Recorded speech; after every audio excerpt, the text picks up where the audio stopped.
Good morning, Bucknutters. Welcome to the Bucknuts Morning 5 here on Monday, June 3rd, 2024. I am Dave Biddle. Very happy to be joined by Dan Rubin. Still not sure if we like this new layout or not, but we're getting used to it, I guess. This is my second time. Dan's maiden voyage with the new layout. It's not our maiden voyage with Factor Meals, and very happy to welcome them back as one of the sponsors of our show. Love Factor Meals. They're ready in 2 minutes. It's fresh. It's high quality. It tastes great. Warmer, sunnier days are calling. Fuel up for them with Factor's no prep, no mess meals. Meet your wellness goals in time for summer thanks to the menu of chef-crafted meals with options like Calorie Smart, Protein Plus, and Keto. Factor's fresh, never frozen meals are dietitian approved and ready to eat in just 2 minutes. So no matter how busy you are, you'll always have time to enjoy nutritious, great-tasting meals. Make today the day you kickstart a new healthy routine. What are you waiting for? With 35 different meals and more than 60 add-ons to choose from every week, you always have new flavors to explore. Head to factormeals.com/Bucknuts50 and use code Bucknuts50 to get 50% off your first box plus 20% off your next month. That's code Bucknuts50 at factormeals.com/Bucknuts50 to get 50% off your first box plus 20% off your next month while your subscription is active. I love Factor Meals. I highly recommend it to you guys. I also highly recommend doing podcasts with Dan Rubin. He's well versed. All right, let's this visit weekend with Ohio State. I mean, I quote the great movie Caddyshack, as Steve Hellwagon often does. Like, how'd it go? Good.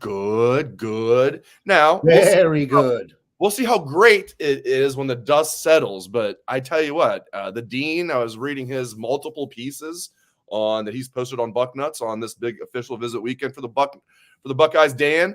And I'm happy. I'm happy. Now we'll see just how happy I am when the dust settles. But let's start with Bo Jackson. Vibes here. I mean, in my opinion, not just because he's a running back named Bo Jackson. When you have the number 3 running back in the country in your own backyard, I consider Cleveland, Ohio State's backyard, of course. You have to land him. And I think they will. Dean put in a crystal ball to him many moons ago.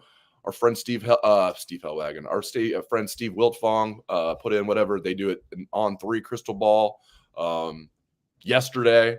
Dean was on this back like in January, so it's trending Ohio State's way and then some for young Mr. Bo Jackson. I love it. Now Georgia still is a threat here, but sounds like the visit went very well for young Mr. Bo Jackson. Yeah, generally speaking, this is a process we're having to get used to. One, because weekends like this in the past used to produce several commitments. That does not happen anymore. Nobody wants to commit in a group setting. There will be some kind of graphic made and press conference held for that. So they don't tend to do that on campus. That's a change. And now we also have to get adjusted to official visits aren't timed the way they used to be. So it's hard to make the huge judgments. I say this a lot on the show that the great Dwayne Long would always just look at who had the last visit and pencil them in. Now that was a little bit rudimentary. However, things have changed to the point where I'm not sure that has, when the visit takes place, doesn't have as much of an impact as it used to. Bo Jackson's interesting because, and you can interrupt me here, which I'm good at. I can't remember a running back who was this coveted by the SEC from Ohio at the top. I know a couple guys went to LSU maybe and stuff, and I get that, but I'm talking like Beanie shut it down pretty earlier. He would have been Beanie Wells. He was, I believe, the number 1 running back in the country. But his mom and dad painted their shutters of their house scarlet and gray. That was one step below Danny Clark. Remember, he ended up not even being a Buckeye, but he got like the Buckeye tattoo. He got the Buckeye tattoo. That was one step below. When you paint you paint your shutters of your house scarlet and gray. You grow up in Akron. So, but I bet you I'm not breaking news here. If Beanie would have played the game a little bit, everybody and their mother would have tried to get Beanie Wells. He was the number 1 running back in the country. But you're right, man. There hasn't been a ton of great running backs. I'm sure we're leaving people out. I mean, I know Antonio Pittman, speaking of Akron running backs, I know he was highly rated, not like Beanie. Maurice Clarett, of course. He's on record saying that he would not have gone to Ohio State if Cooper was still there. Tressel took over at the right time. Good to have a Youngstown guy take over there. Well, Tressel originally from Cleveland, but obviously coached at Youngstown for years, so that's how Maurice knew him. But you're right, man. I'm trying to think who the last big running back to come out of Ohio was. I'm sure someone in the comment section is going to tell us. Well, Jordan Marshall was highly recruited and stuff and went to Michigan. Yeah.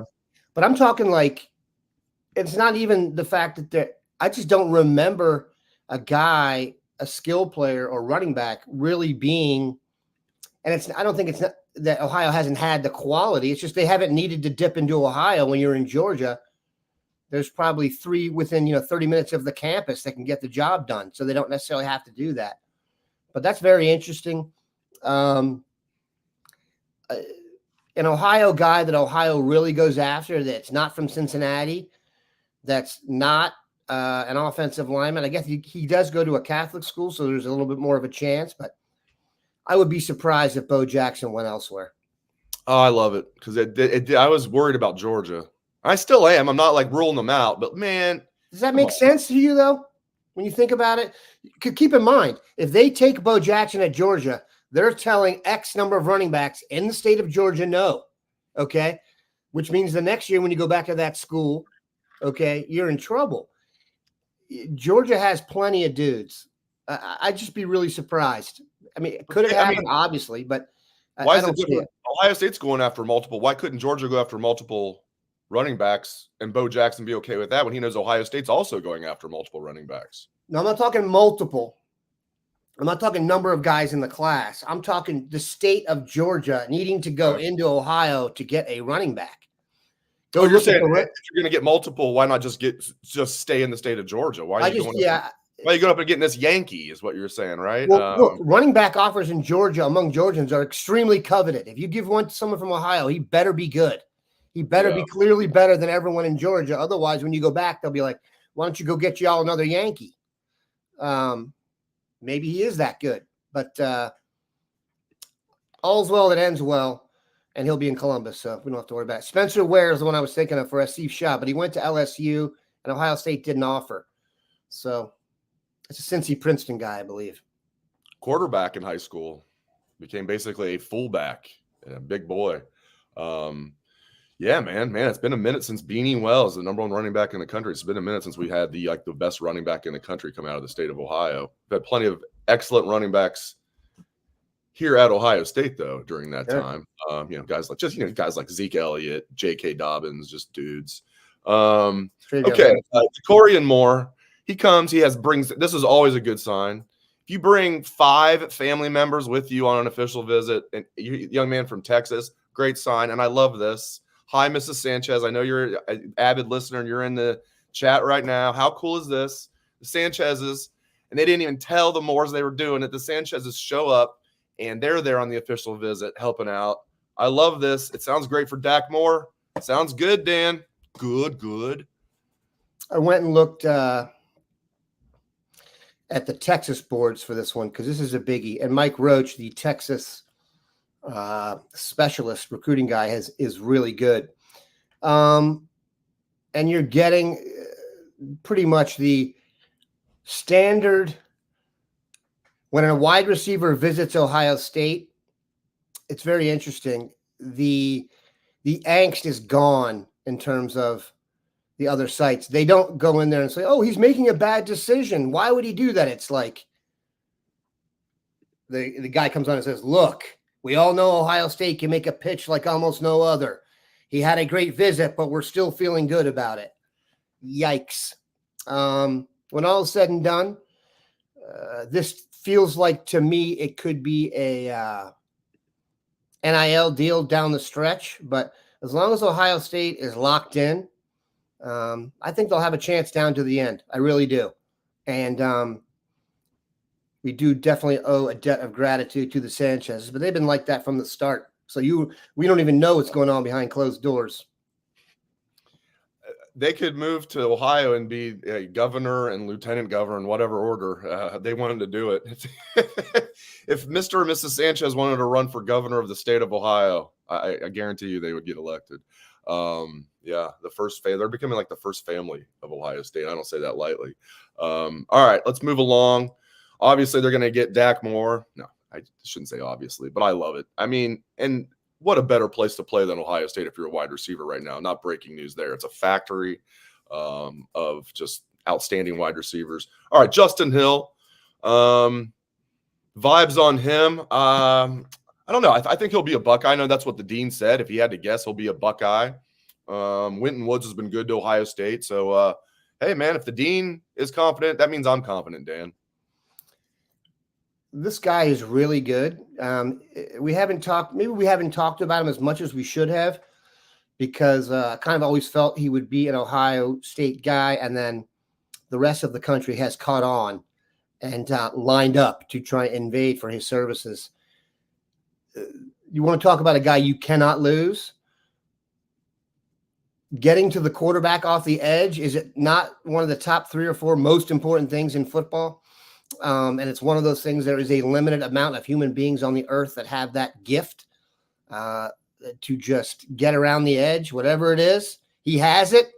Got a lot of leadership qualities too. If you ever hear him talk, he's the man at Winton Woods now. Like, this is not a guy who went to a IMG Academy or anything like that. He stayed home and is the pillar of the program. So Cincinnati at times has thrown the recruiting game a little bit of a curveball. They'll call it the state of Cincinnati. In this case, I do think Ohio State's in really good shape. They did a promo a few years ago that they ran, and it was Cincinnati USA. They did a come visit Cincinnati promo. UC did. And it wasn't this, like the city of Cincinnati, Okay. like a trying to drive tourism to Cincinnati. But seriously, there are some cool things down there. But the point is, I always thought the ad was funny. It wasn't Cincinnati, and it didn't surprise me. I know Cincinnati well, being from Dayton originally and being a Cincinnati pro sports fan. They didn't say come to Cincinnati, Ohio. Come to Cincinnati, USA. I remember the jingle because they played it all the time during Reds games. Like, it was like the main sponsor of Reds games probably back then. It was like, come to Cincinnati, USA.com. And then there you go. All right. They don't do that anymore, but that was you're right. When you say this, the state of Cincinnati, that's kind of how they look at themselves down there. They look at themselves as just like, we're separate from Ohio. We're our own little thing. Whatever. All right. Henry Fenuku. I love this guy, Dan. He's my favorite 3-star offensive lineman ever, I think, because he's not going to be a 3-star for much longer. Some other sites have him as a 4-star. We still have him as a 3-star. I have no doubt that's going to change. You give me a 6'4", 295-pound kid who I see on film. He's rough and tumble, and he moves so well because he's a soccer player. I mean, a 6'4", 295-pound junior in high school, really going into his senior year, that's a soccer player. Dude, this kid's going to be a beast. And his offer list, as you know, Dan, is certainly not 3-star. I mean, you're talking about Georgia. Last time I checked, they recruit pretty well. Ohio State, not bad at recruiting. Texas A&M, filling, the jokes. I get it. They recruit well, though. Ole Miss, on and on, Missouri. I mean, he's got almost a 5-star. Well, not all. He's got a 5-star offer list. He took his official visit. The dean comes out and says, Ohio State is his number 1 choice. I'm like, yeah. So Henry Fenuku is now telling the dean that Ohio State is his number 1 choice. Let's go. If you guys ever get a chance to check out the front page and the slides that are used, that the picture of Henry Fenuku on the offensive line kind of bending down and ready to take on contact, that's a man right there. The idea that guy's going back to high school and you got to go against him, shed a few tears for the opposition. Yeah, you brought up a great point there in that the ratings are very important in general, but who offers you and, where you're deciding between is more important. And, it used to be if you had Ohio State, Alabama, and Georgia, that to me, it didn't matter what your ranking was. Right now, I just go Ohio State and Georgia. So if Georgia is going to take him, that is kind of the secondary confirmation I need. And then love guys from Texas, quality of play and expectations. And just if you look at the guys we've gotten out of there, for the most part, they've been hits. Those guys, and not only that, if you look at them, for the most part, guys who are ready to play a little bit earlier. I think Texas high school football is literally no joke whatsoever. So very high on Henry Fenuku, very high. And also, look, we love offensive linemen. Bring them. The biggest, meanest, toughest offensive linemen and defensive linemen. Keep them coming. Keep them coming. Yeah, we'll talk about David Sanders Jr. at the end of the show. He wasn't on his official yet. That'll be later this month. But I'm going to ask Dan if J-Book and I were a little over the top on Friday or if we were on point. We'll get to that in a moment. We're also going to talk about Vernell Brown, maybe some other topics. But before we do that, I want you guys know about – we're just making you hungry on today's show, my friends. We're making you hungry. I tell you what, Omaha Steaks.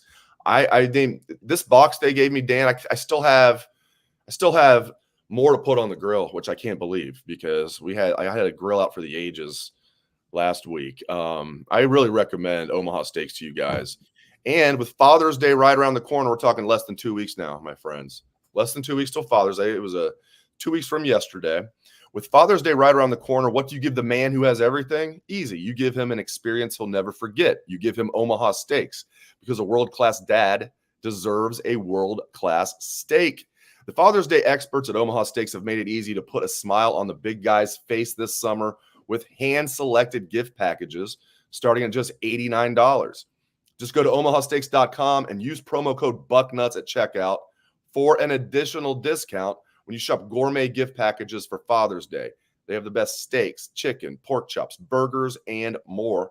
From dad jokes to skid knees, your dad is one of a kind. This Father's Day, show him the love with Omaha Steaks. Go to omahasteaks.com, use promo code Bucknuts at checkout for exclusive savings on gift packages starting at just $89. He's guaranteed to love it. Throw in a little bit of that seasoning too, that Omaha Steaks seasoning. It's fantastic. All right. Oh, well, I guess we have to get to the bad news. No, there's no bad news, Dan. There's none. There's none. Vernell Brown, Dean, on his story on Bucknuts this morning. Vernell Brown, Ohio State is the team to beat, quote. Okay, cool. Kid from Orlando, number 7 wide receiver in the country, for those that don't know. So now Vernell Brown, Ohio State's the team to beat. So Brian Hartline, shockingly, is now recruiting well, apparently. Yeah, when it comes to receivers, I will just defer back to what Andrew Ivins, director of recruiting for and scouting for 24/7 Sports, said, that it's to the point now where Ohio State, everyone's kind of the receiving group of elite receivers are kind of waiting to see who goes to Ohio State, and then everyone fills in after that. So if it really is a case where Ohio State is going to get their top guys, Vernell Brown could be in the mix. There was a time about a month ago where it really seemed like things were hot with him, and then they kind of died down a little bit. I'm not sure why that was exactly. Keep in mind you're in 7-on-7 season. These guys are out and about, so things can change. But very high level player. Bill's kind of been on this one a little bit earlier than the rest of them. I was on this guy earlier. So when it comes to receivers, man, I almost just sit back and appreciate the fact that Brian Hartline is the man, and that whoever we get, who am I to argue with Brian Hartline? I mean, seriously. You didn't even argue with him when he said that if there was a fight that broke out, that he'd be the last man standing amongst everybody. No, that's not what I said. It's even better. I asked him after the show went off. Right. If there was a brawl in the locker room. Yeah. I didn't include coaches, Dave. I just said if there was a brawl in the locker room, who would emerge victorious? Yeah. We were on the Cade Stover, Tommy Eichenberg roommates back-to-back fighting their way out thing, and his answer was me. So, and I don't think he was being he was. He's cocky. Hartline he's always been cocky, even when he played at Ohio State. But he's also funny. He's also really smart too. I remember he was great. It's so funny how old I am. He was great to interview when he was wide receiver at Ohio State. He's one of those guys, or certain guys that come out for interviews where we're like, okay, if Darren Lee was another good example. If Darren Lee comes out for interviews, we have to have somebody there. We have to make sure we might miss this guy or this guy. We have to get somebody on Darren Lee because he's going to say something interesting. Brian Hartline was the exact same way. And he's cocky, as he illustrated by saying, it would be me. And then we asked him the follow-up question. Okay, of the players, and then I was like, would it be Cade? He's like, yeah, that'd be a pretty good guess. Do you remember? Cade might be the last guy. What's that? Do you remember the player we kind of settled on? I thought it was Cade. It wasn't? I think it was Mike Hall. I could see that with those big meat claws he has for hands. I think Hartline might have. Yeah. When I said Mike, he's like, ugh. There you go. It'd be fun to watch. We don't talk about pay-per-view. Hartline is a funny dude, man. He's funny. That is why he's like one of the reasons he's a great recruiter. These kids, he probably is cracking these kids up. I tell you what, it also helps that he was like a legit good NFL wide receiver. He wasn't just good at Ohio State, which is saying a lot. That would give you street cred right away. The 20 million back to back. Yeah, Brian Hartline had back-to-back 1,000-yard receiving seasons in the NFL with the Dolphins. And I don't think that, their offense was even that great back then. It was just Hartline proved a lot of people wrong. When he left early, I was thinking, oh, man, I don't know, man. He's leaving early. He was a 4th-round pick. So immediately I thought it worked out. I was like, okay, he's a 4th-round pick. And he even exceeded that. So it's awesome. Okay. All right. So Jay Book and I, as we are wont to do, we're at waxing poetic on Friday's show. And, we were getting pretty excited about David Sanders Jr. Seems like the momentum is trending Ohio State's way, in our opinion. Dan Rubin, were we going too far, in your opinion, with the saying that David Sanders Jr. is trending Ohio State's way? I don't know if you went too far, because trending is one of those words you can semantically kind of gear towards yourself. I do think that they are far more in the mix now than we maybe once thought they would be. There was a time earlier on in the recruitment that it really felt like Clemson was out in front of the pack. Mm-hmm. I don't get that sense now. I'm going to make a joke about Clemson and pass so I don't get aggregated. Okay. I don't know about this one. He's also not this is not some guy I think that's just like wallowing in the recruiting process. You know what I mean? Like, he's legitimately going to get to decide between probably some very, not just wherever he wants, but let's just say top of the food chain type interest. Yes. Regardless of how the NCAA handles it or the NIL handles it or whatever. This is you could make a pretty strong argument that, and we've seen this probably reflected in the NFL, it's good to be an elite offensive lineman these days. There are very few of them. The earth just does not produce many guys like this. They made the movie The Blind Side essentially about this concept that there's just so many 6'5" 300-pound guys that can move well enough to stop Justin Hill. Okay. To loop two things together there. So this is absolutely pull out all the stops. Whatever you can do, whatever offers we have, if there's a platinum version, that offer should be standard. Sometimes like when you go to re-sign one of your players in the pros, you say, oh, is he worth the max? And offer the max from the very start. Don't open any window of doubt. So I'm sure they're doing that. We know how they have approached things. That would be, if you think about the impact that would have here's Justin Fry would not have to use melatonin anymore. You know what I'm saying? He'd sleep a lot better. I don't know if he uses melatonin. I'm just making a joke there. Sorry. Yeah. No, I made it clear. I'm sitting here cracking up at your joke. All right, peeps. So am I leaving anybody out? We want to talk about anybody else? Any questions in there before we call it a day? There was a question in there about Naeem Offord. Okay. Because he took an official visit to Auburn, and Auburn came out and said he was their number one guy. You could also find something from Naeem Offord of the week of him naming the guys he's trying to get from Alabama to come to Ohio State. Zion Grady and another one. So I shouldn't say that. I think we'd be very, very into it. Yeah. All right. There we go. A little shorter than usual. My gosh, the show used to be 5 minutes legit. And then we'd go 7 minutes and Mr. Bucknuts would yell at us and threaten to fire us. Keep it 5 minutes. And then people kept saying, come on. We never got a comment saying, can you guys keep the show shorter? It was always, we got any comment about the length of the show, it's like, can you guys go longer? We've been going over 30 minutes. We're actually going to go under the 30-minute mark today. Great stuff from Dan Rubin. Get on Bucknuts and read all this great stuff from Bill Kurlick. He has what we talked about plus more, and he's going to have more later today. So get on Bucknuts. Great stuff from Dan Rubin as always, and appreciate you guys. The gang's all here. Let's win the whole conference now. I see everybody in the chat. Thanks everybody on Apple Podcasts, Spotify, wherever you get your podcast. If you're watching on YouTube, you haven't subscribed, subscribe. That would help us out a lot. It's free. We like that. Thanks again to Dan. Thanks to all you. Really appreciate it. Everybody have a great rest of your day.